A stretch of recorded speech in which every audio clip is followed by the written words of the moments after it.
İlk növbədə mənim gözümün önündə o bölgələrdə yaşamış insanlar gəlirdi. Mən ilk növbədə onlar üçün bunu deyirdim. Çünki onlar həsrət içindəydiler. 30 il həsrət içindəydiler.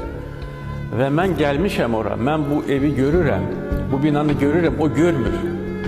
O bizim gözlərimiz də onu görməlidir. Hər zaman mənim gözümün önündə onlar idi.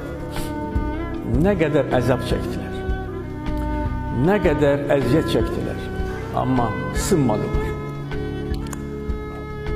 Möhkəm durdular. Budur Azərbaycan, budur Azərbaycan xalqı. Sizi də duygulandırdım mən. Teşekkür ederim. Sağ olun. Sağ olun. Allah o günleri bir daha kimseye yaşatmasın. Amin. Sağ olun.